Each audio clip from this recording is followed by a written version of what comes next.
Happy Friday, Advantage members. It's July 9th, 8 a.m. my time. We got prices of Bitcoin currently at 32,700 and some change. If y'all remember yesterday, I had pointed out this KSR level around 33,000, and I stated that as long as we stay under this level right here, the probabilities are higher that well, first of all, the probabilities are pretty high that we stay range bound. But if we come back and keep hammering these lows right here, right, these lows, this ascending trend line, chances are into the weekend time, we may get a waterfall effect and then head down towards 31,000 and maybe lower. Now, I think based on some of the price action that we've seen over the last few weekends, maybe we stay range bound here. Maybe we pop up a little bit, clean up this high, maybe head all the way to about 34, somewhere up here, right? And then by the time Monday rolls around, who knows, maybe we'll head back down, or maybe we'll come back to the prior week's weekly open. Now, I really don't know which way it's going to go. You guys know very well on the advantage side. I haven't been really taking a whole lot of trades. The only thing I've been doing right now is just staying short biased, and I've been shorting MATIC, right? I told y'all that there was some information that kind of came out about MATIC and Link and what was it, Luna, some of these other projects that basically were found to dump their assets from the founding team or the development team or even the VCs, right? They started dumping their assets at the peak highs, onto their community, onto their holders, right? So it was kind of, first of all, it's not surprising, but it was disheartening because I actually like MATIC, and now it kind of makes me dislike it. In which case, it's not that I had sort of a vengeance or anything to short MATIC. It was simply the fact that when we looked yesterday, I told y'all on the volume and the price action here, it's completely dead volume, right? I mean, I don't think MATIC is going back up anytime soon. It may have short squeezes here and there, but I don't think it's going to start a new bull market. I don't think for the most part, altcoins are starting a bull market anytime soon anyway. So my thought process is that I'm just going to stay short MATIC, small size, but if I get a pop back up, I'll add to my short, right? That's all I'm going to be doing. The other assets that I'm kind of focused on and wanting to short, Doge. I think Doge definitely at some point is going to keep rolling down further and further, and it's going to hit, in my opinion, this 8-cent marker. And I actually think that it might get all the way towards these lows right here, around 4 cents. I know it doesn't seem like that right now. I know we seem closer to 75 cents than say, 4 cents right here, but I think it's going to happen. I think the market is going to continue grinding down. Now, I've also highlighted multiple times that there's cases where I know that I have to start thinking about invalidations, meaning what if I'm wrong, right? What if at some point we might be putting in price action that is indicating that we might be starting a new bull leg? And I'm aware of that. And I've kept that in the back of my mind. And for you guys on the advantage side, I've highlighted here in the advantage announcement section, this update that I wrote, right? Where I could be wrong or how I could be wrong. In which case, how do I prepare, and how you can prepare as well for Bitcoin or for altcoins, right? But for the most part, my thesis of this being a bear market or having a further extension of a bear market, that has not been invalidated. However, what I have been thinking about is that the pace at which we are going and in terms of grinding down in the market. So we just began Q3.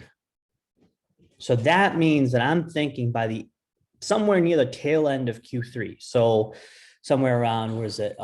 June, July, August, September. So somewhere around September, I'm thinking that the market is going to base out. So let's just say Ethereum, for example. I'm hoping Ethereum does something like this, by September time, like right here, around $1,300. And I think, if I'm not mistaken, I'm hoping we put in a base right here of reaccumulation and then push back up. This I could buy that we might be starting the next leg of the bull market by Q4, which could be somewhere around October or November. Now, if I'm wrong, okay, and my bear thesis is going to be much more brutal, then we're probably doing something like this. Sharp sell-off, right? Recover, okay? Chop around, and then keep bleeding down further. Sharp sell-off, chop around, keep bleeding down, okay? Now, I don't know if we're gonna get all the way to 300 or anything, but I do think that an $800 figure right here is a real possibility in Ethereum. And I've marked this out by simply just having this weekly trend line that we've had since 2018. Okay. Again, not saying that I'm a full-blown bear or anything. I'm just saying here are the possibilities. And I do align more with the bearish narrative right now. So if we have this kind of price action going up, right, a parabolic movement, typically in crypto, these end with multi-month, maybe multi-year bear markets. Now, this time around, I don't think we'll have a multi-year bear market. I do think, however, that Ethereum will go through a pretty sharp correction of a cycle, meaning if we kind of look at this move as the low and this move as the high, I believe that this thing is probably going to get corrected somewhere here, around $800 or so, okay? And I'm hoping that that kind of happens, I don't know, hopefully by the end of this year. It would be best if this thing kind of quickly, sharply sells off by September, October, like I said. And then from here, we base and then take off for 2022, okay? But I'm also aware that this could be the low and we might be starting a new bull market. But I don't think that this time around that the market is going to be as benevolent or as fruitful for all altcoins like it was this past year. I think if we're going to have a faster bull market to the upside, right? Say this correction is quick like this. So we had big move up, quick correction for a month or two, and then we're going to start our next leg up.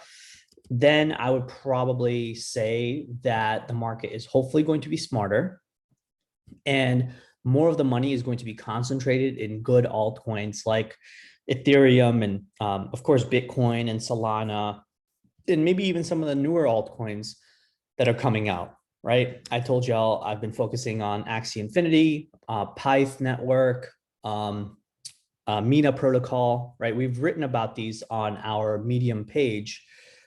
Let me pull that up actually. Medium right here. You could go check it out on our Medium page, right? There's a ton of really good articles that we've written. I think you guys will like it a lot, right? So Curve Finance, right? We wrote about that a week ago. Mina Protocol right here.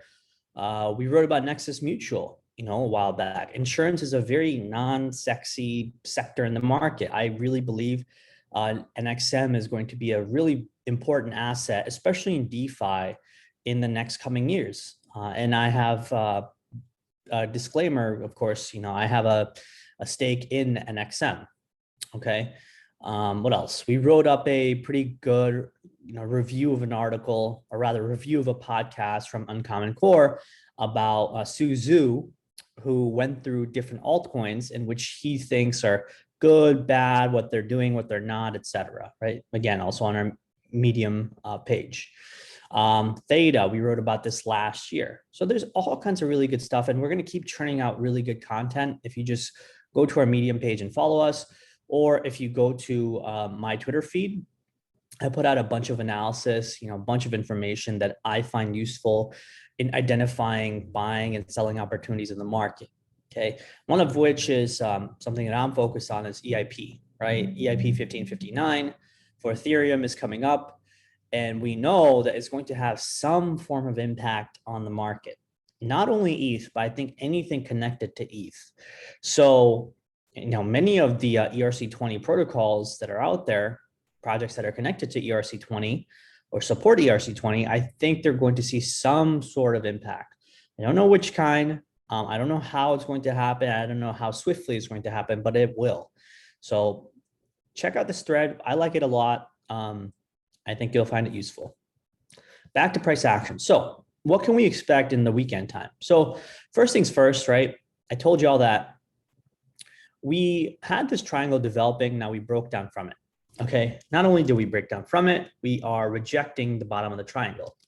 I told you all also that this was the parallel channel that I drew, which is analogous to this parallel channel that we broke down from. I'm honestly thinking that this time around, we're going to do something similar here as well. If we cannot reclaim price inside this triangle again, if we do get back inside this triangle, so let's just say price has to get above, say, $33,600, right? So inside this previous support that we broke down from, if price gets back inside, so it does say something like this, right? Over the weekend time, quick sweep, pushes back up, retest this area support, then I'm expecting 35, maybe as high as this key high right here, or maybe even 37. It's a stretch, but again, weekends are crazy. Crazy stuff happens on the weekends, right? Or it's possible that the flow over the weekend is just extremely bearish and the momentum of the market will just keep grinding this price lower and lower and lower into 31Ks, maybe as low as 28, 29K. Now, I don't think that the weekend is going to deliver us all the way down towards 29K. Not because I'm overly confident about the bulls, but rather that big moves, like big shakeout moves from here on the way down, typically don't happen during the weekend times, right? You just kind of get scams here and there. Like you'll get big pops on Saturday mornings or, Saturday evenings or something. And then by Sunday evening, when the CME markets and the US traders start coming alive, they start driving the market down to its original destination, right? That's exactly what we saw back here, right? I think at the beginning of the week, we saw the market, actually, sorry, where was it? Beginning of the week, we were right here. As soon as Sunday opened and the holiday was just coming to a close here in the US around July 4th, boom, right? CME markets open, sold this thing off, okay? All of this from here up here happened during a Friday and a Saturday. This and this and this happened as soon as the new week opened. So just something to be aware of. Now, in terms of ETH, I think for the most part, ETH is going to follow Bitcoin, right? Altcoins had the last week or two of following their own trajectory, blasting off, like Axie, I know pushed off a whole lot.